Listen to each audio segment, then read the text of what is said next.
y a 3 semaines, quand Trump a annoncé le blocus des ports iraniens, j'ai dit que ce blocus ne produirait pas d'accord de paix. J'ai dit qu'il produirait l'inverse. J'ai dit qu'il donnerait à l'Iran la justification pour refermer Hormuz, qu'il donnerait aux durs du régime iranien la couverture politique dont ils avaient besoin pour quitter les négociations, et qu'il donnerait à la Chine l'espace diplomatique nécessaire pour avancer encore davantage dans le rôle que l'Amérique était en train d'abandonner. J'ai dit que ces 3 choses allaient arriver. Ces 3 choses sont arrivées. Dans l'univers de Trump, annoncer de la pression est souvent traité comme si c'était la même chose que comprendre les conséquences. Et la séquence des événements des 72 dernières heures rend la logique de cette prévision visible d'une manière qui, à mon avis, mérite qu'on la parcourt très attentivement parce que il ne s'agit pas seulement du fait que j'ai eu raison.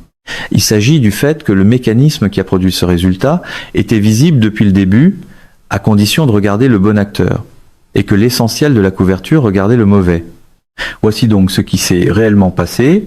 Vendredi, le ministre iranien des Affaires étrangères, Abbas Araghchi, a publié sur les réseaux sociaux que le détroit d'Ormuz était entièrement ouvert à tout le transport maritime commercial.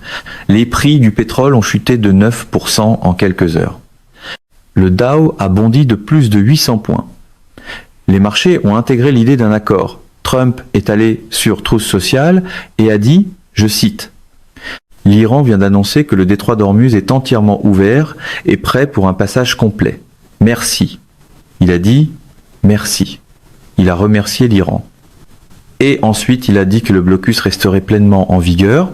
C'est la méthode Trump en miniature, déclarer la victoire dans un souffle et maintenir la crise vivante dans le suivant, comme si la contradiction elle-même constituait une doctrine de négociation.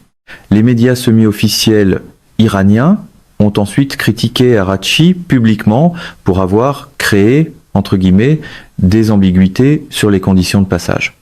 Les durs du régime iranien, les commandants du CGRI, le corps des gardiens de la révolution islamique ont désavoué leur propre ministre des Affaires étrangères en direct à la télévision devant le monde entier quelques heures après son annonce.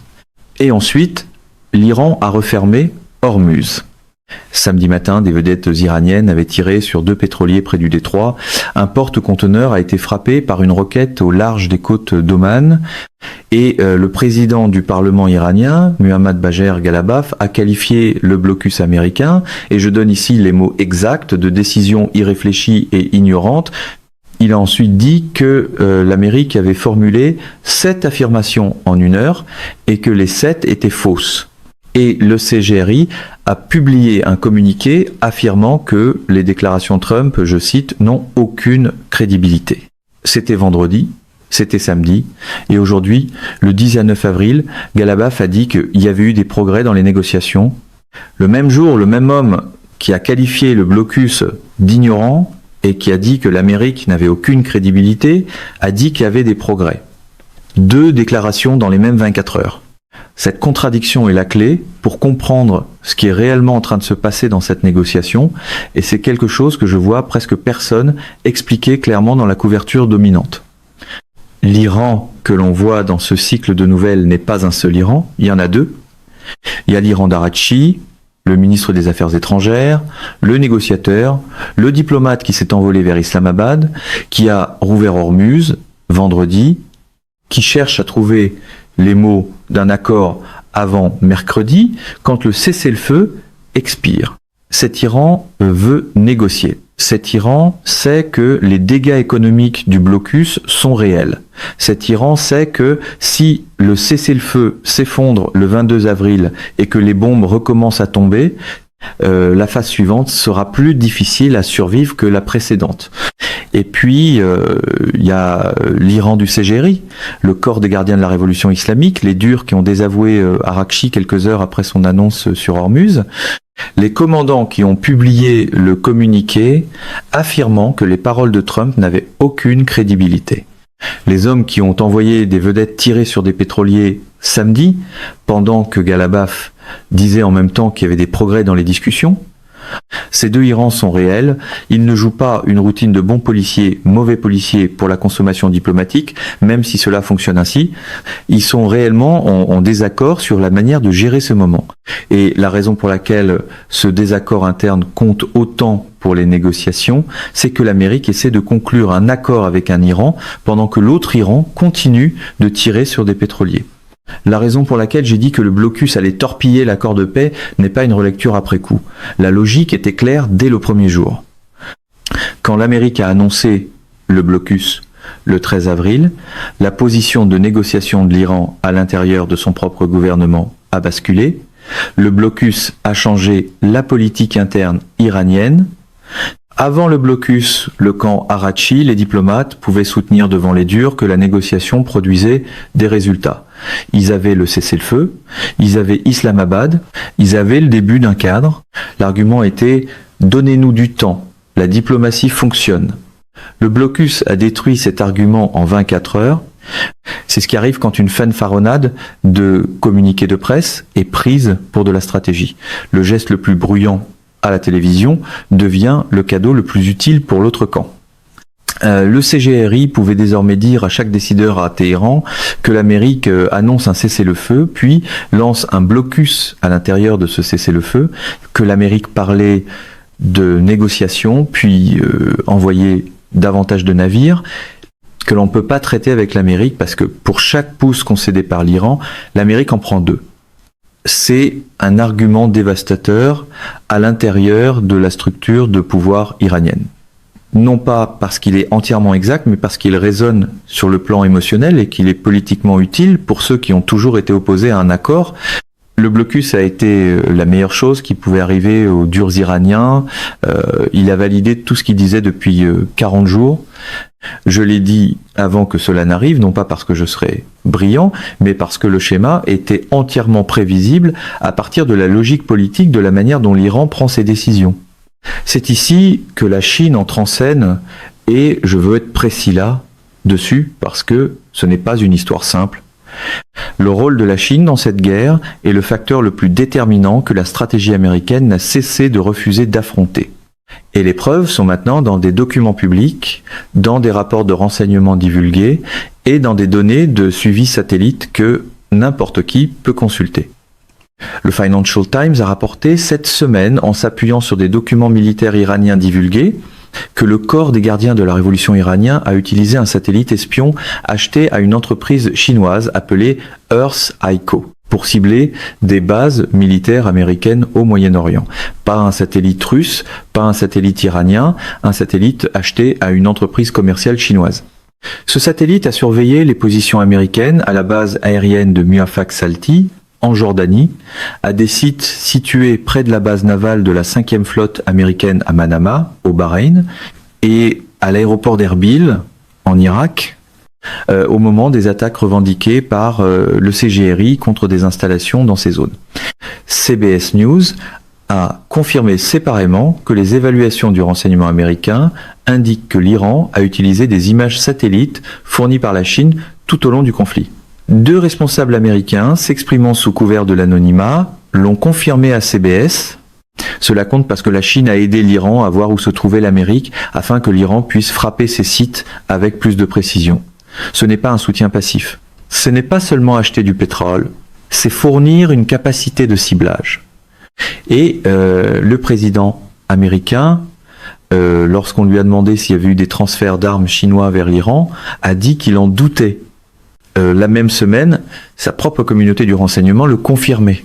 La version trumpienne de la clarté, c'est d'exprimer publiquement des doutes sur ce que les briefings ont déjà confirmé en privé, puis de faire semblant d'être surpris quand cet écart commence à façonner le champ de bataille. Cet écart entre ce que le renseignement américain sait et ce que la politique étrangère américaine est prête à dire publiquement n'est pas accidentel. Il existe parce que l'Amérique a besoin de quelque chose de la Chine. Trump doit se rendre à Pékin en mai. Le sommet avec Xi Jinping est inscrit à l'agenda. Les négociations tarifaires se poursuivent. L'Amérique ne peut pas se permettre une confrontation totale avec la Chine sur l'Iran au moment même où elle essaie de négocier des conditions commerciales et d'éviter une rupture économique plus large avec la deuxième économie du monde. La Chine le sait. La Chine exploite cette contrainte depuis le début de la guerre, en février. Mais le point plus profond, c'est que la raison pour laquelle j'ai dit que le blocus échouerait ne concernait pas seulement la politique interne iranienne. Elle concernait l'architecture économique que la Chine a construite autour de l'Iran. Et cette architecture est l'élément le plus important à comprendre pour saisir pourquoi cette guerre a atteint le point où elle en est. Avant le début de cette guerre, l'Iran exportait environ 1,6 million de barils de pétrole par jour. Pendant la guerre, alors qu'Ormuz était en grande partie fermé, alors que le monde regardait les prix du pétrole grimper au-dessus de $100 le baril, les exportations iraniennes ne se sont pas effondrées. Elles ont continué. Les services de suivi des pétroliers qui utilisent l'imagerie satellite pour suivre les navires, ayant éteint leur transpondeur, montrent que 11,7 millions de barils de brut iranien ont été acheminés vers la Chine entre le 28 février et la mi-avril. L'Iran continue d'être payé. Le blocus n'a pas coupé les revenus de l'Iran parce que la Chine a construit, au cours de la dernière décennie, un système spécialement conçu pour survivre aux sanctions américaines. Une flotte fantôme de pétroliers avec transpondeur coupé, des paiements en yuan par l'intermédiaire de banques chinoises de second rang hors du système SWIFT, des entrepôts sous douane dans les eaux asiatiques, des raffineries chinoises appelées teapots qui traitent du brut sous sanction, sans documentation susceptible de déclencher des alertes de conformité, des transferts de cargaison de navire à navire en pleine mer qui rendent l'origine du chargement impossible à retracer. Ce système n'a pas été construit pour cette guerre. Il a été construit pendant les années de sanctions.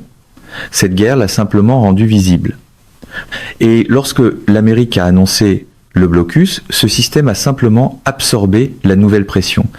Le pétrole a continué de circuler, l'Iran a continué de recevoir des revenus, et les durs iraniens ont pu dire avec vérité aux négociateurs de leur propre camp: nous n'avons pas besoin de céder quoi que ce soit. Nous pouvons attendre. La Chine continue d'acheter. Un exemple précis rend cette architecture visible d'une manière que les descriptions abstraites ne peuvent pas rendre. Cette semaine, un pétrolier appartenant à des intérêts chinois, le Rich Starry, auparavant sanctionné par le département du Trésor des États-Unis, est devenu le premier navire à sortir du détroit d'Ormuz après le début du blocus. Il a traversé vers le golfe d'Oman. Et ensuite, pour des raisons qui n'ont pas été expliquées publiquement, il a fait demi-tour et est revenu vers l'île iranienne de l'Arak, où il est resté immobile dans l'eau. L'Amérique ne l'a pas arrêté à l'aller. L'Amérique ne l'a pas arrêté au retour. Un pétrolier chinois sanctionné a effectué un aller-retour à travers un blocus naval américain sans conséquences apparentes. Et les données de trafic maritime ont confirmé que 2 autres navires exploités par des intérêts chinois, nommés Alicia et RHN, ont aussi transité près des eaux iraniennes pendant la première journée complète d'application du blocus. Cela me dit quelque chose de très clair sur la capacité pratique d'application du blocus contre les navires liés à la Chine. Cela me dit que l'Amérique applique le blocus de manière sélective. Elle l'applique contre les navires qui n'ont pas de protecteur puissant. Elle ne l'applique pas contre les navires liés à la Chine, parce que appliquer le blocus contre des navires liés à la Chine créerait une confrontation avec la Chine que l'Amérique ne peut pas se permettre pour l'instant. Un blocus avec des exceptions au point de pression le plus important ressemble moins à un mur de fer qu'à un geste télédiffusé accompagné d'un décor naval. Et la Chine le sait, l'Iran le sait, tous les capitaines de pétroliers et toutes les compagnies maritimes du monde le savent. Un blocus avec des exceptions connues n'est pas un blocus. C'est une tactique de pression avec un plafond visible. Et la décision de l'Iran de le qualifier d'ignorant reposait au moins en partie sur le fait de savoir où se trouvait ce plafond. C'est pour cela que j'ai dit que le blocus allait torpiller l'accord de paix. Un blocus qui ne coupe pas les revenus de l'ennemi, ne produit pas la pression économique qui change la position de négociation de cet ennemi. Il produit simplement la couverture politique permettant aux durs de rejeter tout compromis. Ce que signifie mercredi est maintenant la question centrale, parce que le 22 avril est dans 3 jours au moment où j'enregistre ceci. Et le cessez-le-feu expire ce jour-là. Et personne à Washington ni à Téhéran ne semble avoir de plan clair pour ce qui vient ensuite. Trump a dit à bord d'Air Force One vendredi dernier, et je veux donner les mots exacts, peut être que je ne le prolongerai pas. Alors, vous avez un blocus et malheureusement, nous devons recommencer à larguer des bombes. Il a parlé de recommencer à larguer des bombes alors que le cessez-le-feu était toujours techniquement en vigueur, pendant qu'Araki était encore sur Twitter à annoncer qu'Ormuz était ouvert, pendant que les marchés montaient sur l'optimisme d'une paix possible. Il existe une certaine habitude dans le camp Trump à traiter l'escalade comme si elle pouvait remplacer la cohérence, pourvu que les caméras continuent de tourner. Et en même temps, un haut responsable iranien a dit à CNN qu'une nouvelle série de rencontres entre négociateurs iraniens et américains aurait lieu lundi au Pakistan. Et ce lundi, c'est demain, au moment où j'enregistre ceci. L'Iran a confirmé des pourparlers lundi. L'Amérique n'a pas confirmé de pourparlers lundi. Les deux choses ne peuvent pas être vraies simultanément de la manière dont chaque camp les présente. Soit des pourparlers sont prévus, soit ils ne le sont. Soit l'Amérique se rend à Islamabad lundi, soit elle n'y va pas. Cette ambiguïté est en elle-même une mesure de l'instabilité de ce moment diplomatique. Ce que je pense qu'il se passe réellement, c'est que les deux camps essaient d'utiliser les 3 jours avant mercredi comme levier. L'Iran signale sa force en refermant Ormuz, en qualifiant le blocus d'ignorant, en tirant sur des pétroliers, en projetant de l'assurance. L'Amérique signale sa force en maintenant le blocus, avec Trump qui parle de recommencer à bombarder, avec des réunions du cabinet de guerre à la Maison-Blanche samedi, en présence de Hegseth, du directeur de la CIA et de l'état-major interarmé au complet. Les deux camps jouent la pression maximale tout en laissant en même temps une porte légèrement entrouverte aux discussions. C'est pas une voie vers un accord en 3 jours. C'est une voie vers une prolongation du cessez-le-feu qui obéit à une logique différente. Une prolongation du cessez-le-feu signifie qu'aucun des deux camps n'a ce qu'il faut pour conclure un accord, mais qu'aucun des deux ne veut, pour l'instant, une reprise de la guerre. Cela repousse la décision. Cela donne aux deux camps plus de temps pour se positionner et cela donne à la Chine plus de temps pour continuer à faire exactement ce qu'elle fait déjà. Cela me ramène à mon point de départ. J'ai dit que le blocus allait torpiller l'accord de paix. L'Iran l'a qualifié d'ignorant et de stupide et a dit que les paroles de l'Amérique n'avaient aucune crédibilité.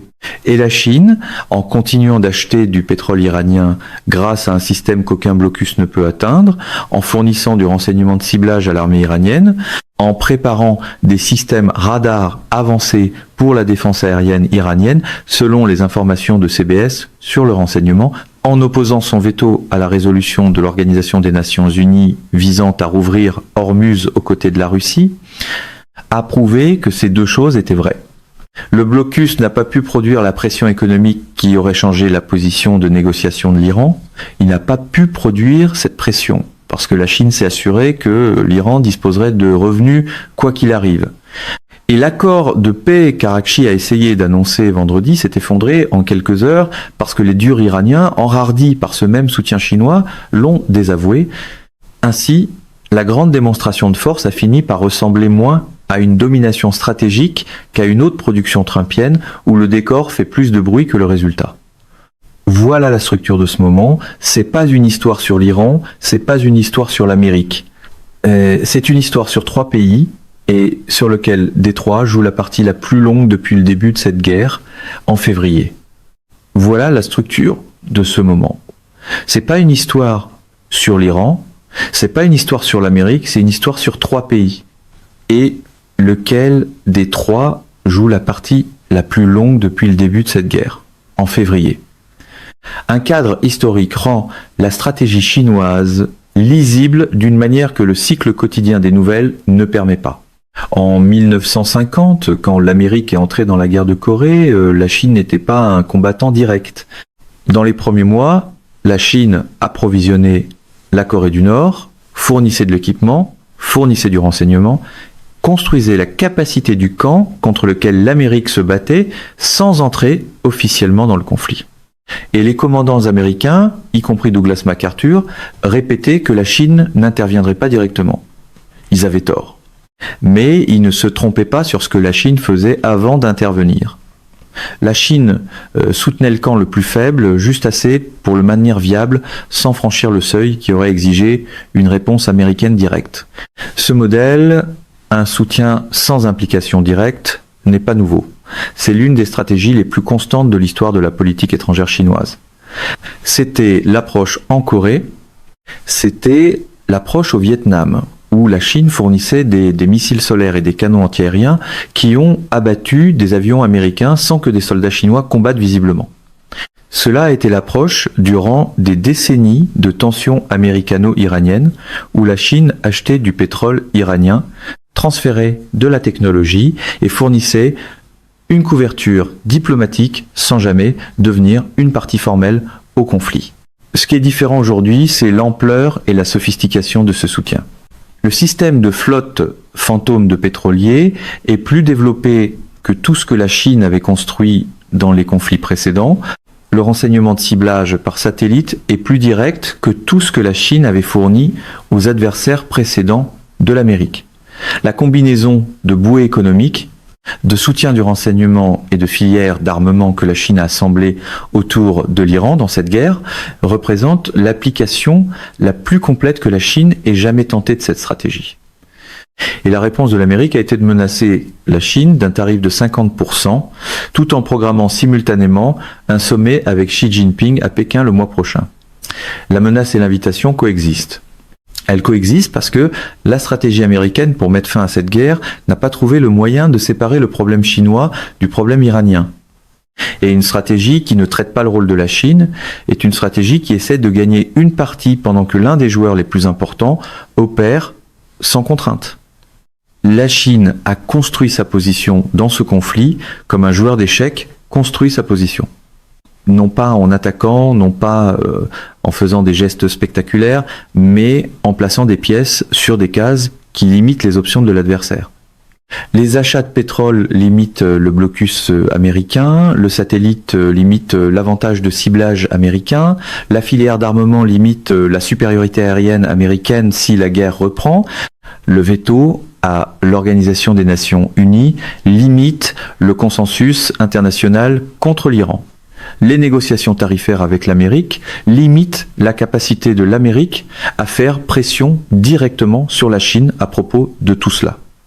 Menacer d'une main, programmer le sommet de l'autre, puis appeler cela du levier, c'est le genre de diplomatie à écran partagé que l'orbite de Trump continue de vendre comme de la fermeté.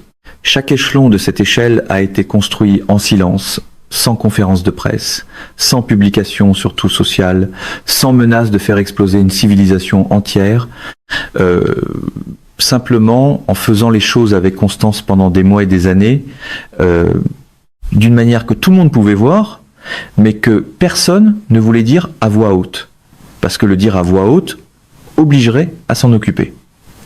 Ce qui se passe mercredi compte. Le fait que le cessez-le-feu soit prolongé, s'effondre, ou se transforme en autre chose compte. Le fait qu'Arachi monte dans un avion pour Islamabad lundi, ou que le CGRI publie un autre communiqué sur les pétroliers, compte. Mais avant tout cela, ce que la Chine dit et ce qu'elle ne dit pas, compte. Il y a un autre détail précis de la semaine passée qui a été presque entièrement enseveli sous le cycle Hormuz ouvert, Hormuz fermé, et il mérite son propre moment. Le département du Trésor américain, le même jour où le ministre iranien des Affaires étrangères annonçait qu'Hormuz était ouvert, a émis une dérogation autorisant la livraison et la vente de brut russe transportée par mer et visée par des sanctions. Une dérogation aux sanctions pétrolières contre la Russie pour alléger la pression sur les prix causés par la guerre avec l'Iran. L'Amérique a allégé les sanctions sur le pétrole russe le même jour où l'Iran a rouvert Hormuz, le même jour où Trump a dit merci à l'Iran. La portée stratégique de cela est difficile à ignorer. La Russie mène actuellement une guerre en Ukraine que l'Amérique a soutenue à hauteur de centaines de milliards de dollars. L'Amérique dispose du régime de sanctions le plus complet de son histoire contre la Russie. Et l'Amérique a discrètement allégé les restrictions sur le pétrole russe parce que la guerre avec l'Iran a créé une pénurie énergétique assez grave pour que l'Amérique ait besoin de l'approvisionnement russe maintenir des prix gérables. Un autre tour bien huilé de la gestion de crise à la sauce Trump, serrer un rival, soulager un autre, puis présenter le cercle complet comme une démonstration de contrôle. La Russie n'a pas eu à faire la guerre de l'Iran, la Russie n'a pas eu à envoyer un seul soldat dans le détroit d'Ormuz.